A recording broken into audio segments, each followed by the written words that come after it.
बताइए ना, क्या रिश्ता है आपका अप्पू के साथ जो हर बार उसके आगे पीछे घूमते रहते हैं? Aunty, angel aunty. रश्मि, हाँ ईवा, चलो जानना चाहती हैं आप क्या रिश्ता है? वो रिश्ता जो हर बार मुश्किलों में मदद करता है, वो रिश्ता जो हर बार गिरने पर संभालता है। क्या नाम दूं इस रिश्ते को? आप ही बता दीजिए मुझे। तो मुझे पूछ रही है तू क्या नाम देगी या मैं क्या नाम दूं? इस रिश्ते को नाम समाज देगा, और जब ऐसा नाम देगा ना तो तू सुन भी नहीं पाएगी। कभी अपने आप को पूछा है कि ये तेरी मदद क्यों करते हैं? हर बार जब तुम किसी मुसीबत में होती है तब बचाने क्यों आ जाते? हर बार जब तुझे जरूरत होती है तो वहीं पे ये क्यों होते? कभी पूछा है? मैं बताती हूँ, क्योंकि इनकी नीयत में खोट है। एक अकेली औरत को देखकर उसका फायदा उठाने का मौका देख रहे हैं। क्या माँ, तुझे नहीं दिख रहा होगा लेकिन सबको दिख रहा है यहाँ क्या चल रहा है। ये बड़े घर का आदमी, इतना अमीर आदमी तेरे घर की सफाई कर रहा है, क्यों?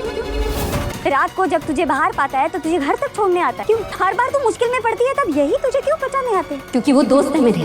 वो दोस्त उन्होंने तब साथ दिया जब अपनों ने साथ छोड़ दिया। उन्होंने मेरा हाथ तब थामा जब अपनों ने ठोकर मार दी। वो दोस्त जिन्होंने वो आंसू पोंछे हैं जो अपनों ने दी। जिस आदमी पे आप ये सब इल्जाम लगा रहे, उस आदमी ने मुझे मेरी पहचान, मेरा आत्मसम्मान, मेरी हिम्मत वापस लौटाई है। आपको इनकी नजर में खोट दिख रहा है, जिन्होंने आपकी टूटी हुई बेटी को बिखरने से बचाया। क्यों बचाया? क्यों हर बार तुझे मदद करने चले आए? ये तेरी झूठी दोस्ती की पट्टी तू अपनी आंखों पर बांध सकती है, लेकिन मैं नहीं बांध। झूठी नहीं है मेरी दोस्ती। अगर ऐसी दोस्ती को झूठा कहते हैं ना, मुझे मंजूर है। आपको यही जानना है ना क्यों कर रहे हैं ये सब? हाँ, तो सबको लगता होगा इसलिए कर रहे हैं क्योंकि मैंने इनके पापा की जान बचाई या पापा की विरासत बचा ली, लेकिन वो झूठ, वो सच नहीं है। वो मेरी मदद इसलिए करते हैं क्योंकि वो मेरे दोस्त वही होता है जो। क्या अपराजिता की सेल्फ रिस्पेक्ट की लड़ाई अब एक नए मोड़ पर पहुंचने वाली है? क्या रक्षित के दिल में छुपी फीलिंग्स अब सबके सामने आने वाली है?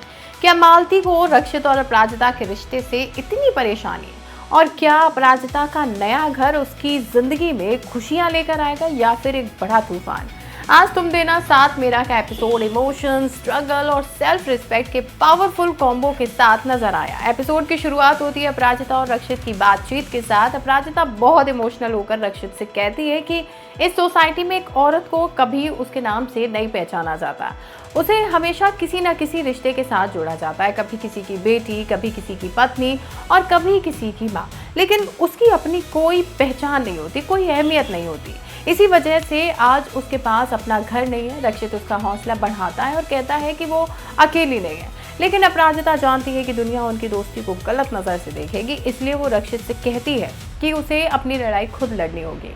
दूसरी तरफ विवान और मोहित के बीच रक्षित और अपराजिता को लेकर डिस्कशन चल रहा होता है। विवान कहता है कि रक्षित ने अपना बर्थडे अपराजिता के साथ सेलिब्रेट किया था और ईरा ने ये सब देख लिया था। अब सबके मन में एक ही सवाल है कि क्या रक्षित के दिल में अपराजिता के लिए कुछ खास है, और अगर है तो क्या अपराजिता के दिल में भी वही है?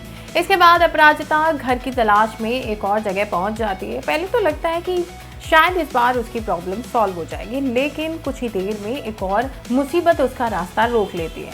हाउस ओनर उससे एक्स्ट्रा डिपॉजिट मांगता है। अपराजिता कहती है कि वो इतना पैसा अफोर्ड नहीं कर सकती।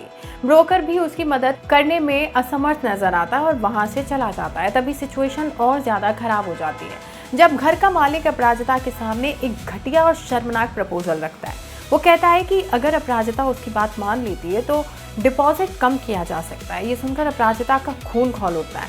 वो तुरंत उसकी वाइफ को सब सच बता देती है, लेकिन उसकी बदकिस्मती देखिए कि पत्नी भी अपने पति पर भरोसा करती है और अपराजिता को ही उल्टा सीधा कहने लगती है। ये पल अपराजिता के लिए बहुत ज़्यादा दर्दनाक होता है, क्योंकि मालती और राम गोपाल भी सब कुछ खड़े सुन रहे थे। मालती फिर से वही बात कहती है कि सोसाइटी में अकेली औरत को लोग आसान शिकार समझते हैं। राम गोपाल अपराजिता का सपोर्ट करता है और कहता है कि उसे उस पर गर्व है, और क्योंकि वो अपनी सेल्फ रिस्पेक्ट के लिए आवाज़ उठा रही है। वो अपराजिता से घर लौटने को भी कहता है, लेकिन अपराजिता साफ मना कर देती है। वो किसी भी कीमत पर ललित के पास वापस नहीं जाना चाहती। दूसरी तरफ आराध्या अपने डार्क सर्कल्स को लेकर परेशान होती है और रोहन से क्रीम लाने को कहती है, लेकिन रोहन पैसे की वजह से मना कर देता है। आराध्या उदास हो जाती है। तभी उसके पास विवान की तरफ से एक पार्सल आता है। पार्सल देखते ही उसके चेहरे पर मुस्कान आ जाती है और कहानी में एक हल्का सा इमोशनल टच देखने को मिलता है। ऑफिस में रक्षित अपराजिता से मिलता है और उसे घर के बारे में पूछता है, तो अपराजिता बताती है कि टीचर पद्मा ने उसकी मदद की है और उसे अपने घर में रहने की जगह भी दे दी है, वो भी बिना किसी डिपॉजिट और प्रेशर के। ये सुनकर रक्षित को बहुत सुकून मिलता है। उसे लगता है कि आखिरकार अपराजिता की मुश्किलें थोड़ी तो कम हुई। कुछ समय बाद रक्षित और रेवा अपराजिता के नए घर पहुंचते हैं। रेवा मजाक करती है, लेकिन रक्षित के पास अपराजिता के लिए एक खास सरप्राइज होता है। वो उसे एक सुंदर सी नेम प्लेट गिफ्ट करता है, जब सब उस नेम प्लेट को देखते हैं तो हैरान रह जाते हैं, क्योंकि उस पर सिर्फ अपराजिता लिखा होता है, कोई सरनेम नहीं होता। रश्मि सवाल करती है कि सरनेम क्यों नहीं है।